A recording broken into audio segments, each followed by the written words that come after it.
Occasion ఏదైనా location ఎక్కడైనా తెలుగువారి వేడుక అంటే ఆలివ్ మిఠాయి ఉండాల్సిందే. Unfortunately I lost her. ఇద్దరు మిక్స్డ్, నేను వాళ్ళిద్దరు హాఫ్ హాఫ్ అన్నమాట, సగం అమ్మ సగం నాన్న. సో అదే ఐ హ్యాడ్ నాన్న ఇదే వచ్చింది నాకు. ఆమె చనిపోయినప్పుడు ఐ వాజ్ ఇన్ షూట్. నాన్న చనిపోయి ఎన్ని ఇయర్స్ అయింది? 10 years అయింది. ఓకే. ఎంత ఉంటుంది ఏజ్ నాన్న చనిపోయే టైంకి? ఆయనకి 57 అండి. 57 చిన్న ఏజ్, చాలా చిన్న ఏజ్. 57. సో అమ్మ కూడా 62. షీస్ నాట్, అంటే వీళ్ళకి వెళ్ళిపోయే ఏజ్ అయితే కాదనిపించింది నాకు. కానీ ఇప్పుడు ఇండస్ట్రీలో చెప్పాలంటే ఇప్పుడంటే ఓకే, కానీ బిఫోర్ ఎట్లా ఉంటుందంటే నిద్ర లేకుండా, ఫుడ్ టైంకి లేకుండా షిఫ్ట్లు వర్క్ చేసి ఆర్గాన్స్ మీద ఎక్కువ పడేది. చాలా తక్కువ మందికి తెలిసి చాలా చీప్ గా బయట మాట్లాడుకుంటారు. వీడి తాగి చచ్చిపోయాడు, నా ఫ్రెండ్స్ అడిగారు, వీడి అమ్మాయిలతో తిరిగి రోగాలు చచ్చిపోయాడు, మా గురించి మాట్లాడుకుంటాం. నిజంగా చెప్తున్నా, నేను ఆల్మోస్ట్ అందరు యాక్టర్స్ తో చేశాను కాబట్టి ఏంటి ప్రాబ్లం ఉన్నప్పుడు ప్రతి ఒక్కరు చెప్పేవాళ్ళు నాకు. మల్టిపుల్ ఆర్గాన్స్ మీద పడుతుందండి ఎఫెక్ట్ నిద్ర సరిగ్గా లేకపోతే. అసలు 8 hours నిద్ర ఉంటాం కదా, మేము కనీసం 3 hours కూడా పడుకోము. Very important, sleep is very important. Makeup class అంటే ఇలా తోలుతాం మేము, అంటే 4 షిఫ్ట్లు. అంటే వీళ్ళకి ఏంటంటే మెయిన్ అన్ని సినిమాలలో ఉండాలి కాంబినేషన్స్. ఇక్కడ 3 hours చేస్తారు, ఇంకో 3 hours అక్కడ చేస్తారు, ఇంకో 3 hours మళ్ళీ చెన్నై అంటారు, మళ్ళీ ఇక్కడికి వస్తారు. గ్యాప్ దొరకదు వీళ్ళకి. ఇవన్నీ ఒక ఈ ఏజ్ వచ్చేసరికి కనపడుతుంది. ఒక 50-45 అప్పుడు మనకు తెలుస్తుంది బయట లివర్ మీద, కిడ్నీస్ మీద కొంతమందికి. అండ్ హీస్ టీటూట్లర్ అండి, ఆయనకి ఏ అలవాటు లేదు. కానీ ఎంత మంది నన్ను అడుగుతారు తెలుసు, నా ముందు ఎక్కువ అనలేదు. నా ఫ్రెండ్స్ మన సినిమా వాళ్ళు ఎంత మంది ఆయన తాగి ఎలా తాగకపోతే బాగుండేది డార్లింగ్ అంటే, తాగడం ఏంటారు బాబు, ఆయన అసలు టీటోట్లరు. 2 సోడాలు ఇంట్లో కానీ ఒక సోడా తాగితే నేను ఏడిపించడం మేము కదా. ఆయన కూడా ఇంకా వాడుకుంటాను ఎక్కువ అయిపోయింది అని వెళ్ళేవాడు. అంత ఇది ఉండేది. ఎగ్ కూడా తినేవాడు కదా ఆయన. ఓకే. కేక్ లో ఎగ్ ఉంటుందని కేక్ కూడా తినేవాడు కాదు. వాళ్ళు బ్రాహ్మిన్స్, ఏం కాదు, ఇంటర్ కాస్ట్ మ్యారేజ్ మాది. ఓకే. సో అస్సలు చాలా ఇదిగా ఉండేది. కాకపోతే అంటే ఒక సినిమా వాళ్ళు అనేప్పటికీ 5 వచ్చేస్తుంది కదా. ఇప్పుడు లివర్ సిరోసిస్ సినిమా వాళ్ళు అంటే తాగేసి. బట్ ఎప్పుడు అసలు ఆయన లైఫ్ లో ముట్టుకుంది కూడా లేదు ఏ రోజు కూడా. అసలు ఆయనకి ఇష్టమైంది ఆ కాఫీ ఒకటి. అసలు మాకు ఆ ఇంట్లో మాకు ఆ ఎన్విరాన్మెంట్ ఏ రోజు లేదు, ఎప్పుడు లేదు. నాకు ఇప్పటికి కూడా, అందుకే నేను పార్టీస్ కి వాటికి వెళ్ళాను, నాకు ఆ ఎన్విరాన్మెంట్ అలవాటు లేదు. ఐఎమ్ నాకు నాట్ యూస్ టు ఇట్. అందరు నన్ను అడుగుతారు, మామూలుగా ఇప్పుడు అందరికి అలవాటు ఉంటుంది కదా, ఏంటి మీకు నాట్ ఈవెన్ బ్రీజర్ కూడా మీకు దండం పెడతానండి, నన్ను ఇలా బతకనియండి, నన్ను బతకనియండి, I'm okay with this. Okay. So నాన్నకి లివర్ అసలు కంప్లీట్ గా చెడిపోయిందని ఎప్పుడు తెలిసింది? 2008 లో.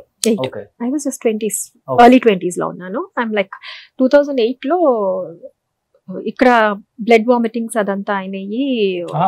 అక్కడ బెంగళూరు కన్నడ సినిమాకి వెళ్ళారు. ఎన్ శంకర్ ఫస్ట్ ఇక్కడ అక్కడ అయినప్పుడే కదా ఎక్కువ ఎలివేట్ చేసేయాలి అన్నారు. బ్లడ్ వామిటింగ్స్ అక్కడ బెంగళూరులో అయింది. సో అందరం పరిగెత్తుకుంటూ వెళ్ళాం మొత్తం. అందరం అప్పటికప్పుడు వెళ్తే హాస్పిటల్లో 2 days డిశ్చార్జ్ చేశారు. వచ్చిన తర్వాత ఇక్కడ మళ్ళీ ఏఐజీలో, ఏషియన్ ఇన్స్టిట్యూట్ ఆఫ్ గ్యాస్ట్రోఎంట్రాలజీ ఇక్కడ మనకి పంజగుట్టలో ఉండేది, అక్కడ జాయిన్ చేసిన తర్వాత లేదు ట్రాన్స్ప్లాంట్ చేయాలి అన్నారు. సడన్ గా ఆయనకి డిహైడ్రేట్ అయిపోయారు. డిహైడ్రేట్ అయిపోయి ఎన్కెఫిలోపతి అంటే ఆల్మోస్ట్ లైక్ కాన్షియస్నెస్, మనకి బ్రెయిన్ ఇది వర్క్ చేయదు, అంతా మర్చిపోయారు. ఆయన అందరినీ మర్చిపోయారు. Memory loss complete. 1% వాళ్ళు ఏం చెప్పారంటే ఇక అప్పుడు గ్లోబల్ కి తీసుకెళ్ళాం. హీ వాజ్ అంట గ్లోబల్ హెపటాలజిస్ట్ వాళ్ళందరూ అక్కడ ఇది చేస్తుంటే తీసుకెళ్తే ఓన్లీ 1% ఛాన్స్ ఉందమ్మా బతకడానికి, ఓన్లీ 1% ఛాన్స్ ఉంది. ఇఫ్ లైక్ హిస్ కంప్లీట్లీ ఆయన ఎవరిని గుర్తుపట్టలేదు. ఎవరిని చూపించినా మా డాటర్ ప్రశాంతి, మా డాటర్ ప్రశాంతి, ఆయనకి ఇంకెవరు మా అమ్మ గుర్తులేదు.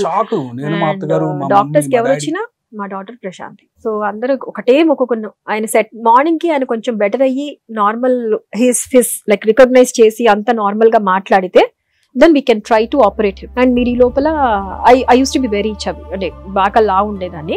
సో ఆయన నన్ను చూసి మీరు కష్టం అమ్మా, మీకు ఫ్యాటీ లివర్ ఆల్రెడీ ఉండుంటుంది, మీరు లాగున్నారు, మీ తమ్ముడు కష్టం అంటున్నారు. అట్లా చెప్పేసాను మా మొహం మీదే, మీరు డోనర్ని ఎత్తుక్కోవాలి లేదా బయట మీరు డోనర్ లివర్ ట్రై చేసుకోవాలి, బట్ ఇప్పుడు దొరకదు, మీకు 1 year పడుతుంది, మీరు ఫౌండేషన్లో పెట్టుకున్నా కూడా మీకు 1 year పడుతుంది అంటే నాకు అసలు మాకేం అర్థం కాదు. సరే కాల్ చేసాం. నెక్స్ట్ డే మార్నింగ్ ఆయన ఐసీయూలో ఉన్నారు, మీరు ఇక్కడ ఉండలేరమ్మా, మీరు ఇంటికి వెళ్ళండి అని. సరే ఇంట్లోనే ఉన్నాం, కూర్చునే ఉన్నాం తెల్లార్లు. Morning around 6:30 he called me.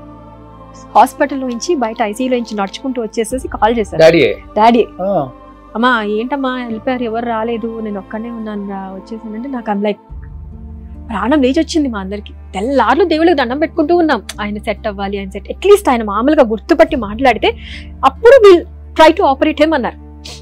Then morning వచ్చిన తర్వాత మళ్ళీ ఆయన పారామీటర్స్ అన్ని నార్మల్, ఎట్లా అయినాయో కూడా తెలియదు. It's miracle. నైట్ లో మార్నింగ్ నార్మల్, ఓవర్ నైట్ మళ్ళీ నార్మల్ గా doctors okay we can operate. 15-20 days లో ఆపరేషన్ చేసేయాలి. Okay, only 15-20 days. కానీ 15-20 డేస్ లో చెయ్యాలి, ఎందుకంటే అంత బ్యాడ్ కండిషన్ లోకి వెళ్ళిపోయింది లివర్ ఆల్రెడీ. బట్ ఎన్రోల్ చేయించుకోవాలి మనం. ఇప్పుడు ఎవరైనా ఇవ్వాలి లేదా ఎన్రోల్ చేయించుకోవాలి. అలా ఎన్రోల్ చేయించుకుని 2 years అయిందంట. 2 years ముందు ఒక 40 మంది ఉన్నారు, వాళ్ళకే దొరకలేదు. మనకి ఇంకా అట్లా ఎన్రోల్ చేయించుకొని కూర్చునేంత టైం ఈయన దగ్గర లేదు. అప్పుడు ఎలా అంటే తినలేదు. మీ బ్రదర్ సెట్ అవ్వలేదు, అవలా పాపం. వాడు నాకన్నా సన్నగా ఉండేవాడు, వాడికి ఫ్యాటీ లివర్ ఉంది. వాడికి ఉంది ఫ్యాటీ లివర్, ఈమెకు లేదు ఫ్యాటీ లివర్. ఓకే, ఫుల్ చబ్బిగా ఉండేది. My parameters were completely normal. ఆయనే షాక్ అయ్యాడు. డాక్టర్ షాక్ లో ఉండి ఓకే ఫైన్ అయితే మిగతా టెస్ట్లు చేద్దామన్నారు. నాకు భయం ఉండేది కాదు. సైకియాట్రిస్ట్ దగ్గర తీసుకెళ్లి ఈ అమ్మాయికి భయం అండి, ఒకవేళ ఈ అమ్మాయి షాక్ లోకి వెళ్ళిందేమో అన్నారు. లేదు సార్ నాకు భయం లేదు, ప్లీజ్ మీరు చెయ్యండి, నాకు ఐమ్ కంప్లీట్లీ ఆల్ రైట్. నాకు ఈ ఎందుకు ఐ హావ్ నెవర్ లైక్, నాకు నీడిల్స్ ఆర్ ఈ బ్లేడ్స్ అండ్ సిజర్స్ నాకు భయం లేదు. సర్జరీ అంటే నేను వెళ్ళిపోతాను పదని, నేను నడుచుకుంటూ వస్తానన్న ప్రోటోకాల్. కొంచెం వీల్ చైర్ అంటే అక్కడ నడుస్తాను, మీరు నడవకూడదండి వీల్ చైర్ ప్రోటోకాల్ కదా, వీల్ చైర్ లో ఆపరేషన్ థియేటర్ తీసుకెళ్ళాలమ్మా. బట్ ఐ వాస్ లైక్ నాకు ఏం భయం లేదండి, నాకు అసలు ఎందుకు భయం వేయలా. సంహౌ ఇది ఆయన్ని కాపాడుకోవాలి కాబట్టి అది మైండ్ లో ఎక్కడో పడి ఉంటుంది. సో అది తెలియకుండానే నాకు ధైర్యాన్ని అట్లా ఇచ్చిందో ఏమో తెలీదు. But I was like, but తెలియకుండా ఎక్కడ ఉంటది కదా చింటూ, మీకు భర్తగా అంటే మీరు యంగ్ లో ఉన్నారు, చాలా లైఫ్ చూడాలి, పిల్లలు తనే ఫస్ట్ ఒప్పించాడు. చాలా ఉంటాయి. నేను ఒప్పించాను మా మామగారిని, మా నాన్న ఒప్పుకోలే. వెంటనే నేను ఇమీడియట్ ఓకే అన్నా, నేను ఇస్తానని చెప్పా. ఇప్పుడు కూడా ఈనాడులోనా వసుంధర ఇంత పెద్ద ఆర్టికల్ వచ్చింది నాకు. మా మామ నా ఫోటో వేసి మా మామ మా అల్లుడు బంగారం అని చెప్పి స్టేట్మెంట్ ఇచ్చేసారు. నేను చూసి ఇదేంటి ఇది ఎప్పుడు ఇచ్చారా అంటే తప్పలేదులే అమ్మా ఇవ్వచ్చు, నేను ఇస్తానని చెప్పా. ఎవరో ఎందుకు ఇప్పుడు ఆయన ఒప్పుకోట్లా, వద్దొద్దు నేను చాలా లైఫ్ చూశాను, ఇప్పుడే మీకు మ్యారేజ్ అయింది, ఇంకా పిల్లలు కూడా ఇది లేదు, అస్సలు నాకు వద్దంటే వద్దన్నాడు. నేను అన్నాను వద్దంటే పోనీ మీ అమ్మాయిది వద్దంటే నేను ఇస్తాను అని. మామకి గారిపోయినాయి. మా వాళ్ళ సిస్టర్ కదా పింకీ, మా ఆడపడుచు, లేదు వదిన మీ ఫాదర్ కి నువ్వు చేయకపోతే ఎవరు చేస్తారు. ఆల్వేస్ తను నాకు చాలా నచ్చేది ఏంటంటే ఫాదర్ ఆ బాండ్ కానీ ఫ్యామిలీ బాండ్ తనకు చాలా ఇంపార్టెన్స్ ఇస్తుంది. సో ఎప్పుడైనా సరే ఇట్లాంటి విషయాల్లో తను నాకు ఎప్పటికీ నేను అంటే లైఫ్ లాంగ్ గుర్తుంచుకుపోతుంది నాకు. అంటే అదేంటి వాళ్ళ నాన్నకు కదా తనే చేయాలి కదా, అదేంటి అన్నయ్య చేయాలి కదా అంటే అదే నేనే చేస్తానన్నానే. అట్లా నాకు ఆ సపోర్ట్ ఎప్పుడు నా ఫ్యామిలీ నుంచి. మమ్మీ డాడీ నేనైతే నేనే ఇస్తా అని చెప్పా. మా చెల్లి చాలా సపోర్ట్ చేసింది, తను డాక్టర్, వాళ్ళందరూ కలిసి ఆయన ఒప్పించారు. తను యూఎస్ లో ఉంటుంది, ఇష్టం లేదు మీరు అందరూ బ్రదర్స్, మా మామగారు తప్ప బ్రదర్స్ అందరూ బ్రదర్స్ ని మాట్లాడండి పోనీ వాళ్ళు వీళ్ళంటే నేను ఇంకా ఎవరిని అడగద్దు, everyone has their own family. ఎందుకు ఇస్తారు ఎవరైనా ఎవరు అంటే మాకు కూర్చోబెట్టి దాని ముందు కౌన్సిలింగ్ ఇచ్చారు. చూడండి ఇప్పుడు మీకు ఎంత ఆస్తుంది, మీకు ఇన్ని 100 కోట్లు ఉన్నాయి, ఇన్ని 1000 కోట్లు ఉన్నాయి అన్నది అసలు ఇక్కడ క్రైటీరియానే కాదు, డోనర్ దొరకడమే ఇంపార్టెంట్. అవును, 100 కోట్లు ఉన్నవాళ్ళు కూడా చచ్చిపోయిన వాళ్ళు బోల్డ్ మంది ఉన్నారు డోనర్ దొరక్క, సొంత ఫ్యామిలీలో ఇవ్వక భయపడి. ఎందుకంటే 14 hours ఆపరేషన్ ఇది. అంటే తను ఎటువంటి ఇది లేదు, నేను I'm ready to go with this అని చెప్పి చాలా స్ట్రాంగ్ గా ఉంచింది. బట్ వాళ్ళ నాన్న చాలా, వీళ్ళ నాన్న ఒప్పించడానికి మాకు 1 వారం రోజులు టైం పట్టింది. ఎంత పర్సెంటేజ్ ఇచ్చారు? 60%. చాలా మంది కిడ్నీ అనుకున్నారు, 50 ఇచ్చిన వాళ్ళకే కాంప్లికేషన్స్ విన్నా నేను. తర్వాత ఓకే నాకు ఏం ప్రాబ్లం రాలేదండి. ఆ తర్వాత నాకు పాప పుట్టింది.